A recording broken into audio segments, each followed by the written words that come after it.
રાજકોટમાં આગામી 5 થી 7 જૂન દરમિયાન બાગેશ્વર ધામના ધીરેન્દ્ર શાસ્ત્રીની હનુમંત કથા યોજાવા જઈ રહી છે. પરંતુ કથાની શરૂઆત પહેલા જ ગુજરાતમાં એક નવો વિવાદ ગરમાયો છે. એક તરફ વિજ્ઞાન જાતા ધીરેન્દ્ર શાસ્ત્રીની કથિત દિવ્ય શક્તિને પડકાર ફેંકી રહી છે અને લાખો રૂપિયાના ઇનામની જાહેરાત કરી રહી છે. બીજી બાજુ પાટીદાર આગેવાન અને જાણીતા ઉદ્યોગપતિ પરસોત્તમભાઈ પીપળિયાએ બાગેશ્વર ધામના મહંત સામે અંધશ્રદ્ધા ફેલાવવાના આક્ષેપ કર્યા હતા અને હવે તેમની બાગેશ્વરના સમર્થકો દ્વારા તેમને ધમકી આપવામાં આવી રહી છે. તો બીજી તરફ હિન્દુ સંગઠનો આ પડકારને સનાતન ધર્મ પર હુમલો ગણાવી રહ્યા છે. સુરત જિલ્લા બજરંગ દળના પ્રમુખ જય પટેલે જયંત પંડ્યાને ખુલ્લી ચેતવણી આપી છે. જય પટેલે જણાવ્યું કે જ્યારે પણ સનાતન ધર્મની કોઈ વાત આવે છે ત્યારે જ વિજ્ઞાન જાથા ચેલેન્જ કરવા પહોંચી જાય છે. હું જયંત પંડ્યાને સવાલ પૂછવા માંગુ છું કે અમારા દક્ષિણ ગુજરાત, અમદાવાદ, ગોધરા અને દાહોદ જેવા વિસ્તારોમાં ખ્રિસ્તી મિશનરીઓ દ્વારા જે પ્રાર્થના સભાઓ યોજાય છે ત્યાં તેઓ કેમ નથી જતા? આ સભાઓમાં લંગડાને ચાલતા કરવાના, હલકાને બોલતા કરવાના અને બીમારને સાજા કરવાના ખોટા પ્રચારો કરીને મોટા પાયે અંધશ્રદ્ધા ફેલાવી ધર્માંતરણ કરવામાં આવે છે. ત્યારે અહીંયા સવાલ એ છે કે શું વિજ્ઞાન જાથાની આ ખરેખર અંધશ્રદ્ધા સામેની લડાઈ છે કે પછી માત્ર એક ધર્મને ટાર્ગેટ કરવાનો પ્રયાસ કરી રહ્યા છે? શું ધીરેન્દ્ર શાસ્ત્રીના ચમત્કાર અને પરચા પાછળના કોઈ દિવ્ય શક્તિ છે કે પછી વિજ્ઞાન જાથાના દાવા મુજબ આ બધું માત્ર એક નાટક છે? આજ મુદ્દે આજના સવાલમાં ચર્ચા કરવી છે. ચર્ચા કરવા માટે મારી સાથે સુરતથી બજરંગ દળના પ્રમુખ જય પટેલ જોડાઈ ગયા છે. નમસ્કાર, હું છું જયદેવસિંહ વાઘેલા અને તમે જોઈ રહ્યા છો વીઆર લાઈવનો ખાસ કાર્યક્રમ આજનો સવાલ.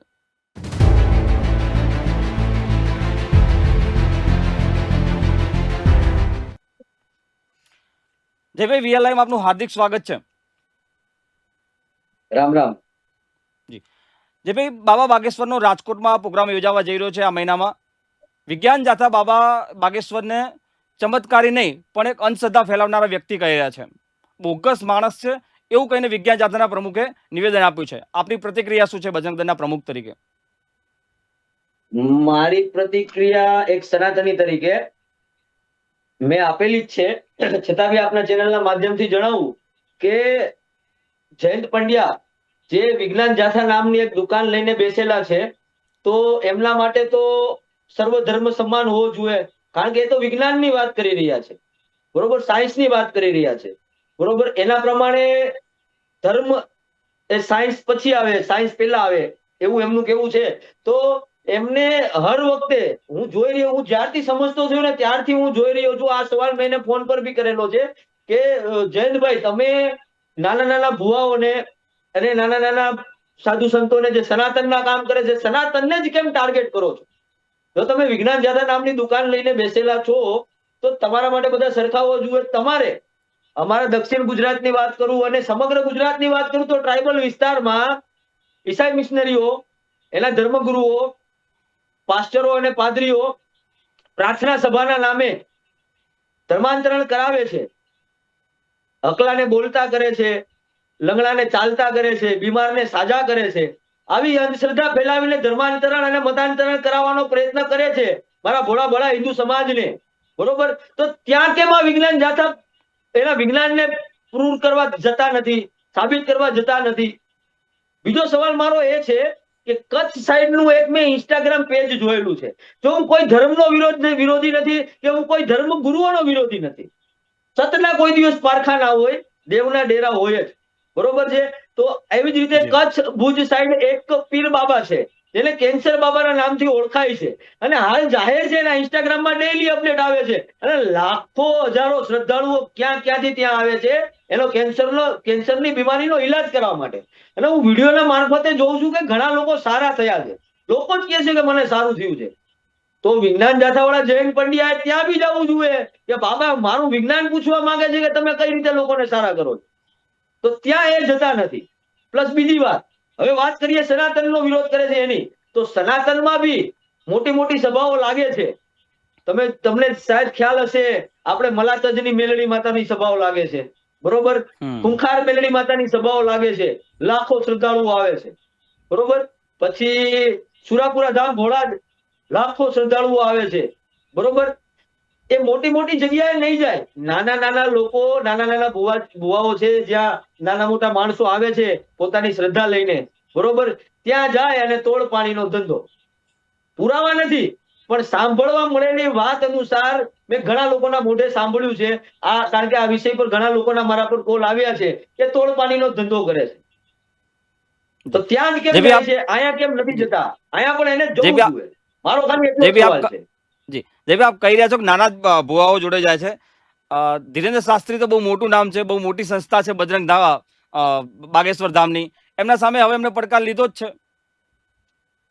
હા, તો હું કહું છું ને, હવે લીધો છે તો બહુ સારી વાત કહેવાય. લીધો છે એમને ત્યાં જવું જોઈએ. ધીરેન્દ્ર શાસ્ત્રી સાબિત કરશે.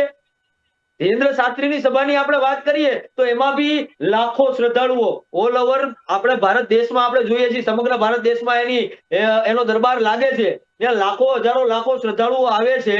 બરોબર, તો લોકોના કામ થતા હશે, કઈક દિવ્ય શક્તિ હશે. હું તો એમ કહું છું, હું એમ નથી કહેતો કે ધીરેન્દ્ર શાસ્ત્રી પાસે શક્તિ છે. હનુમાન દાદાની શક્તિ છે, હું તો એ વાત માનું. બરોબર, કારણ કે હું શ્રદ્ધામાં વિશ્વાસ કરું છું એટલા માટે. બરોબર, અંધશ્રદ્ધામાં વિશ્વાસ નથી કરતો. તો લોકોના કામ થતા હશે ત્યારે ત્યાં લાખો હજારો લોકો જતા હશે ને. અને રાજકોટમાંથી બી આપણે એક બેને જાહેર કર્યું છે, જેનું કામ થયું છે. અને એમને સવાલ છે તો એમને ત્યાં જઈને રૂબરૂ જવું જોઈએ, સવાલ કરવો જોઈએ. એ તો દિવ્ય દરબાર છે, દરબારમાં બધાને જવાની છૂટ છે. જી, સાચી વાત છે. જે બી આપણે જે મિશનરીની વાત કરી એ વાતથી હું તમારી સાથે સહમત છું, કારણ કે ઘણા એવા સમાચારો આવે છે આ મિશનરીઓ દ્વારા ધર્માંતરણની પ્રક્રિયા આદિવાસી એરિયાઓમાં ઘણી ચાલતી હોય છે. પરંતુ જે ભાઈ સવાલ એ પણ થાય છે અહીંયા કે બજરંગ દળ ના પ્રમુખ તરીકે આપ કેમ એ મુદ્દાઓ નથી ઉપાડી રહ્યા, અથવા બજરંગ દળ જે સમગ્ર ગુજરાતમાં સમગ્ર દેશમાં છે એ આ મુદ્દા સાથે કેમ વધારે આગળ અગ્રેસિવ નથી આવી રહ્યું? તો સાહેબ, હજુ કદાચ તમને ખ્યાલ નહીં હોય, ટ્રાઇબલ વિસ્તારમાં સનાતન માટે, સનાતન સંસ્કૃતિ બચાવવા માટે, ધર્માંતરણ અટકાવવા માટે વર્ષોથી રાષ્ટ્રીય સ્વયંસેવક સંઘ અને એની અલગ અલગ બધી પાંખો, ધર્મ જાગરણ, હિન્દુ જાગરણ, વિશ્વ હિન્દુ પરિષદ, બજરંગ દળ વર્ષોથી મહેનત કરી રહ્યું છે. અને હું પોતે અનેકો જગ્યા પર જઈને, સ્થળ પર જઈને પાદરીઓને લાઈવમાં સવાલ પૂછેલા છે. મારા પોતાના ઇન્સ્ટાગ્રામ પેજ પર તમને વિડીયો જોવા મળશે કે જે ધર્માંતરણ કરાવવાનો પ્રયત્ન કરે છે પ્રાર્થના સભાના નામે. અને ત્યાંના લોકો, જે એની વાતોમાં આવેલા લોકો એમ કહે છે કે મને આ બીમારી હતી, મને સારી થઈ ગઈ, આ બીમારી હતી, સારી થઈ ગઈ ને. ત્યારે મેં ત્યાંના પાસ્ટરોને, તેના ધર્મગુરુઓને ખુલ્લો સવાલ કરેલો છે કે મારી સાથે સિવિલ હોસ્પિટલ ચાલ. જો સિવિલમાં 4 ખાટલામાં પડેલા લોકોને તું સારા કરી દે ને, એટલે મારે રામનું નામ લેવાનું છોડીને ઈસુનું નામ લેવાનું ચાલુ કરવાનું. અને હજારો વખત હું ગયેલો છું ને, અમે વર્ષોથી મહેનત કરી રહ્યા છીએ ટ્રાઇબલ વિસ્તારોમાં. વર્ષોથી મહેનત કરો છો છતાં પણ કોઈ દિવસ એવો નથી કે અઠવાડિયામાં એકાદ વખત એવા સમાચાર નથી મળી રહ્યા કે ધર્માંતરણ આદિવાસી એરિયામાં થઈ રહ્યું છે. તો મતલબ બજરંગ દળ થોડું કાચું પડી રહ્યું છે, કારણ કે આ વસ્તુ અટકી જ નથી રહી, સતત સમાચારો આવે છે. ઠીક છે ભાઈ, ચલો આપણે બીજા એક મુદ્દા પર વાતચીત કરીએ. આજે અત્યારે બાગેશ્વર ધામના મહંત આવી રહ્યા છે ધીરેન્દ્ર શાસ્ત્રી. સૌથી પહેલો આ મુદ્દો રાજકોટના એક ઉદ્યોગપતિ છે પરસોત્તમ પીપળી આપણી સાથે જોડાવાના છે, થોડીક વાર આપની સાથે જોડાય અથવા આપના પછી જોડાવાના છે. એમને એવો આક્ષેપ કર્યો કે અંધશ્રદ્ધા ફેલાવે છે, અને હવે એમને ધમકીઓ મળી રહી છે એવી આજે એમને ફેસબુક પર પોસ્ટ કરી છે કે હિન્દુ ધર્મના જે સંગઠનો છે એમને વિરોધ કર્યો બાગેશ્વર ધામનો, એટલા માટે એમને ધમકીઓ મળી રહી છે. આ ધમકીઓ પર આપની પ્રતિક્રિયા શું છે? ધમકી, જો મેં તો ધમકી આપી નથી, મેં તો ચેલેન્જ આપી છે. અને તમે સનાતની થઈને સનાતનનો વિરોધ કરો તો આ દેશમાં એવા ઘણા યોદ્ધાઓ છે જે સનાતની વિરોધીઓને એની ભાન કરાવવા માટે તૈયાર છે. બરોબર છે, તો બની શકે મળી હોય. પણ હું એવું માનું છું કે એમને આયોજકોએ આમંત્રણ આપ્યું છે તો પરસોત્તમભાઈ પીપળિયાએ બી જવું જોઈએ.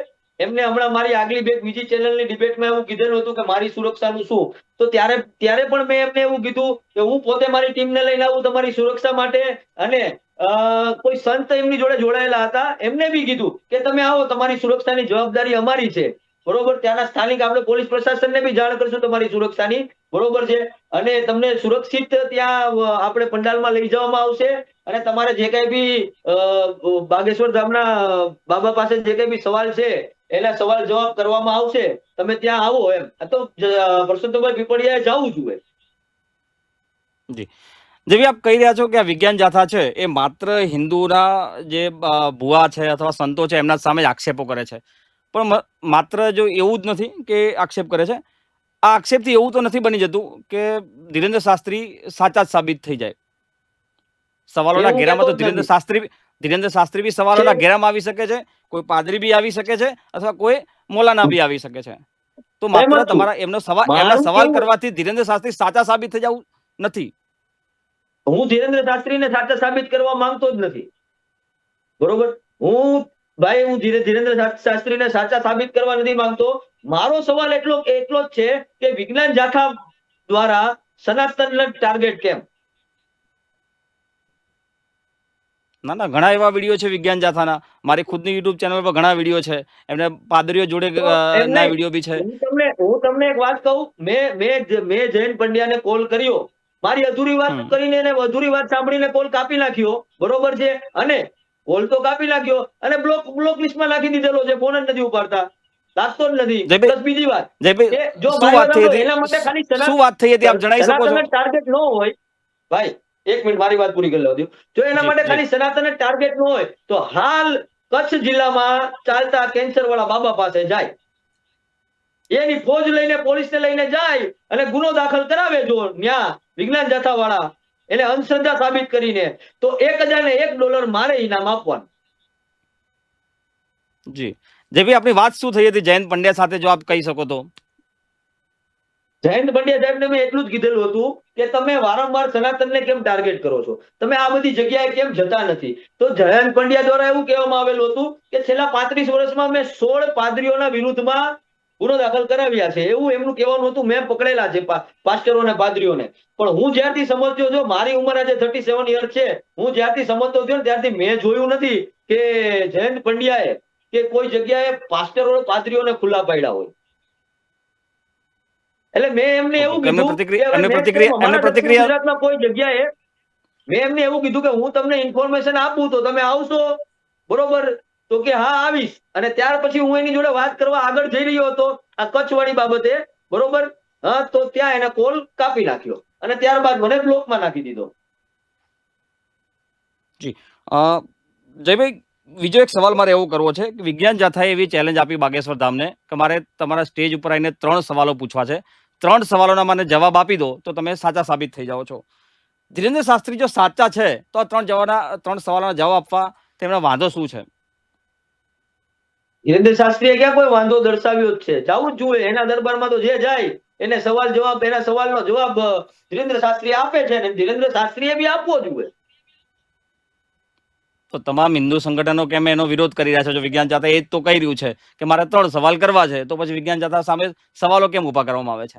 હિન્દુ સંગઠનો એ સવાલ કરી રહ્યા છે, એ વિરોધ એ બાબતનો કરી રહ્યા છે કે પર્ટિક્યુલરલી સનાતન જ ટાર્ગેટ કેમ?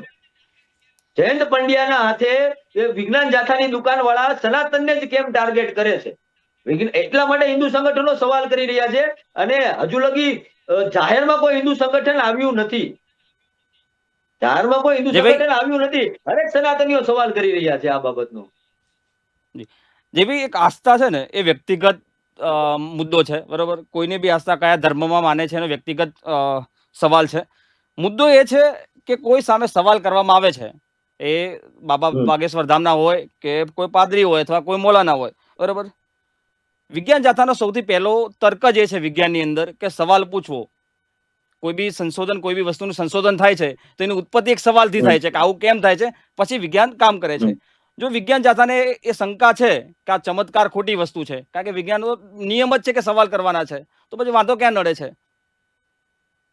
ક્યાંય નડતો નથી. હું તો કહું સવાલ એમને જવું જોઈએ, સવાલ કરવો જોઈએ અને એનો સવાલનો જવાબ ત્યાંના આયોજકોએ ખુલ્લી આવકાર્યું છે, નિમંત્રણ આપ્યું છે કે તમે આવો અને બાબા બાગેશ્વરને સવાલ કરો. તો એમને જવું જ જોઈએ અને બાબા બાગેશ્વર એમના સવાલનો જવાબ આપશે. ઘણી જગ્યાએ બાબા બાગેશ્વરનો વિરોધ થયો છે, મેં વિડીયો દ્વારા જોયેલું છે કે ગુજરાતમાં ને આઉટ ઓફ ગુજરાતમાં ઘણી બધી સભાઓમાં બાબા બાગેશ્વરને ખુલ્લામ લોકો સવાલ કરે છે. એનો જવાબ બાબા બાગેશ્વર આપે જ છે અને એ આપશે જ. જી. જે એક અંતિમ સવાલ કરી લઈશ. આ વિડીયો મારે જયંત પંડ્યાને જ મોકલવો છે, બરોબર? અથવા મારા યુટ્યુબ ચેનલ પરથી અથવા મારી ટીવી ચેનલ પરથી જયંત પંડ્યા વિડીયો જોવે છે. જયંત પંડ્યાને આપને પ્રતિક્રિયા શું આપવી છે, શું જવાબ આપવો છે વીઆર લાઈવના પ્લેટફોર્મ પરથી, જ્યારે એમને બાગેશ્વર ધામ સામે અથવા હિન્દુ ધર્મ સામે જ્યારે સવાલ ઉભા કરે છે ત્યારે? વીઆર લાઈવના પ્લેટફોર્મ દ્વારા હું જયંત પંડ્યાને એક જ સવાલ કરવા માંગુ છું કે નેક્સ્ટ ટાઈમ ટૂંક જ સમયમાં હું એમને ઇન્ફોર્મેશન આપીશ જ્યાં ઈસાઈ પાસ્ટરો દ્વારા અંધશ્રદ્ધા ફેલાવીને ધર્માંતરણ કરવાનો પ્રયત્ન કરવામાં આવતો હશે.